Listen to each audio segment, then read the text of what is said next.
Hello babes. Welcome back to my channel. My name is Isha if you're new here, and if you are new here, I hope you stick around and subscribe for videos from me. And in today's video, we're going to be talking about all of my favorite books that I've read in Q1 of the year.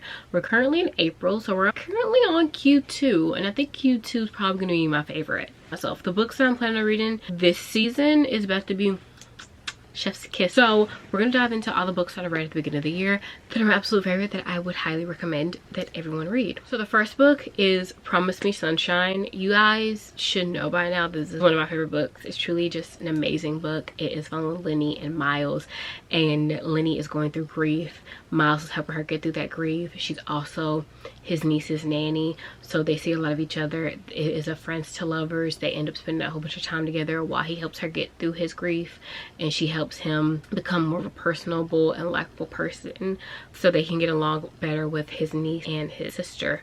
So Lenny is going through the most grief she's ever experienced in her entire life. She lost her best friend, who's basically like her sister, still such a light in everyone's life that she comes in the encounter with, and her and Miles are going this together. He is just there for her in every sense of the word.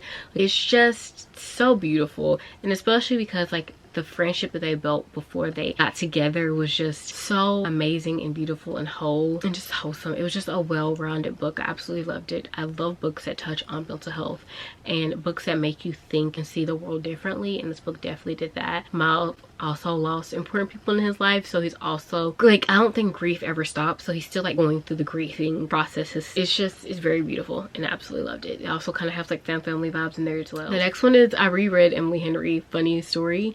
And if you didn't know, I'm gonna let you know, Emily Henry is one of my favorite authors, okay? The story is following Miles and Daphne, and they both ended up getting broken up with by their partners, and their partners left them for each other. So their partners are down in a relationship, and they ended up moving in together because Miles needed a roommate, Daphne needed somewhere to live. Daphne's also a librarian. Basically, Miles is trying to get her to fall in love with the town that they're living in before her deadline is up and she can like leave. I just love Emily Henry's books. The Emily Henry books always make me look at life differently and a newfound love for life. If that does not tell you how much I love Emily Henry's book, for a book to make me feel and see life in a different light and make me just appreciate life a little bit more, absolutely. The Partner Plot. This book was so cute. This is my favorite one out of the Green series. If not, it's like neck and neck with The Neighbor Favor. Plot is following Xavier and Violet. They are old high school sweetheart turned strangers turned into fake dating fiasco. Violet and Xavier end up in Vegas at the same time together. Somehow, some way they end up getting fake married, and then Violet ends up, people start finding out Violet is married to Xavier, and then they basically have to embark on this whole fake dating relationship marriage thing. They both have their reasons why they're fake dating. It's very entertaining. You get small town vibes and also city vibes. There's also like forced proximity too. Really cute, just a really good read. Okay, so the next one is The Very Secret Society of Irregular Witches. I'm reading it every single fall season since it came out. That has never happened, but then I decided to read it during winter basically. The book is following Mika. There's a witch. She ends up moving into a house to teach 3 little girls how to use their witchy powers. It's also basically UK. I know I love my books that are based in the UK. See her relationship with the 3 little girls, and you also get to see her friendship with the little girls' caretakers. It's 4 of them. It's 2 men that are married, and then another older lady, and Jamie. And Jamie is the love interest, okay? They're all like caretakers of the girls. They're all hired help from the girls' adopted mother. The book's adorable. I loved it. I love a blended family, a found family. Very good vibe. Also, I think she has a new book coming out soon. If it's not already out, I want to read it. The next one was The Good Part. Now this is another UK book. This one's following Lucy, and Lucy starts with the book 26, and she's going through the most. She's trying to figure out her life. She's working at a job where she's like making ends meet. She has a job where she can see herself growing and actually getting what she wants out of life, so she's like still working towards it. She has a roommate. She lives with her best friend, and one day basically she's like, I'm so tired of life taking a shit on me. Basically she wishes to skip to the good part of her life, where life perfect, where she has family and the husband and she's just happy. She has the career that she wanted. She gets pushed into the good part. She skips over everything that she's ever went through to get her to the good, and she starts fresh in her 40s. The main chunk of the book is her married to a handsome man, 2 little adorable kids, and she's basically trying to juggle everything. It was a good book. I recommend it. It's different than any other book I've read. Like, the magical realism in it made it even more likable. The next one is Indigo by Beverly Jenkins. Now, I'm so happy to be introduced to Beverly Jenkins because I've read multiple books by her since then. Did get one of her audiobooks maybe like last year, and I like didn't finish it all the way. My mutuals was talking about Indigo, and I was like, I need to read this book. I read it, I fell in love with it, and then I went back and finished the book that I started last year. Loved it. Am I saying that this is my new favorite historical romance writer? Absolutely. And it goes on Esther and Alan. I think that's how you say his name. He nicknamed her Indigo because of her indigo stained hands, because she used to be a slave. So Esther helps like the Underground Railroad. Alan, he was helping slaves get free. He basically ended up injured. She ended up taking care of him. Also French. Petite. You know the vibes. I mean, yeah, it's kind of like Where's Proximity. We don't really get off on like the best foot. He's a little sass. She's very fiery and strong-willed, and I just loved her. And y'all know I love me a fiery heroine. Okay, Miss Esther was that. So it's in a small little town. People that just help slaves get free. He has a lot of money. He loves to spoil our girl Esther, and I love to see my girls get spoiled. If a man is spoiling his woman as he should, I'm eating up every single time. So historical romance. Yes, I'm getting the historical. Yes, I'm getting the romance, but I'm also learning things I did not know what was going on from those times, and I really appreciate that. So Miss Beverly, thank you for that. So I'm getting educated while I'm having a fun, entertaining time. Okay, with the same author, read Destiny's Embrace. This one is also following another fiery heroine, following Maria. So Maria basically had like a very troubling childhood. Her mother was like the worst. Anyway, she ends up becoming a maid, housekeeper, caretaker to Logan. They are button heads back to back. As soon as they meet, they're button heads, alove to lovers. It's also works proximity. They live together. So if she has a problem, it's going to be known. And I love that about her. And Logan is also right, as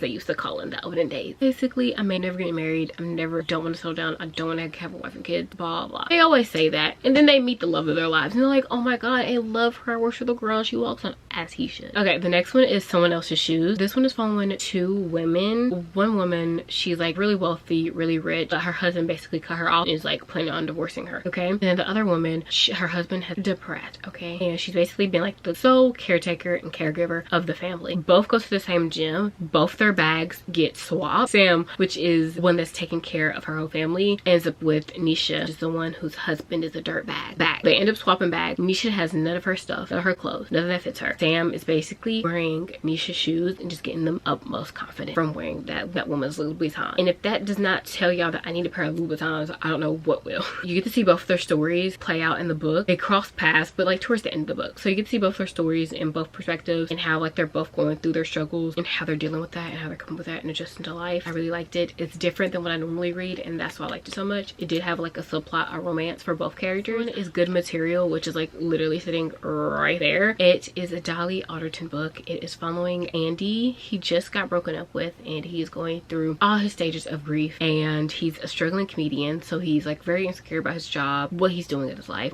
Has been his girlfriend for like over 4 years. Their lives are really intertwined because both of their best friends are married. All stages of grief, like I said. So he is drinking a lot, he is complaining a lot, basically doing everything but going to therapy. We are going along on that journey with him. I liked it. So I like the new perspective and the new feel of reading something that I wouldn't normally gravitate towards. This is the last book that we need to talk about in March. I still need to upload my review for it. This is one of my favorite books. I absolutely love this book. I'm going to put it down now. It's going to be on the screen. This book is following Joe and Malcolm. Josephine is a influencer. She talks about all things health, her social media platform, mental health, sexual health. Malcolm is a romance writer, author. This man is emotionally aware, sensitive. He has dreads, athletic. He's patient and kind and gentle with our girl Joe, and this man is a new book boyfriend. This man is at the top of my roster, okay? He's at the top of my book boyfriend roster, and I have no complaints about this man. Joe basically has been in love with her best friend for a really long time. His name is Ezra. He's also like a movie star. She says, oh, well, I'm done wasting my life away. I'm about to go get me some, basically. Her and Malcolm meet at a party that Ezra's mom is throwing. She gets invited to all the events. He's there because he's a new author. His book like went super big. I'm like telling the whole story. So Joe and Malcolm end up meeting at that party, and then after that they start like hanging out and dating, and they built this friendship. Where is the real life Malcolm Waters? Like, where is he at? And in the universe, if you hear me, send him my way, please. Thank you. Yeah, this book touches on mental health. Jo struggles with anxiety and depression, and you get to see how that plays out. She has a very bad relationship with her mother. This book is not all like lighthearted and fluffy, but it has so many key factors that I love in books. It makes me love it so much, and that's why it's one of my favorite books now. Absolutely recommend. It's kind of like a love triangle too, because Ezra still is in the picture. Not really, but like he's still there in the back of your mind, like a fly, a rich handsome fly, but still like a fly buzzing in your ear. Because a lot of times when it's a love triangle, I always root for the bad boy that no one should want to root for, and that's probably trauma. But that is all I had to say. That's the last book. I hope you guys enjoyed the video. If you did, don't forget to like, comment, subscribe. I'll see you guys next week in my next video. What was your favorite book that you read in Q1 of the year? Let me know, because if I haven't read it, I need to add it to my TBR. But my TBR is already too long, but I still am going to add it, so like comment down below. I'll see you guys in my next video. Bye. Happy reading.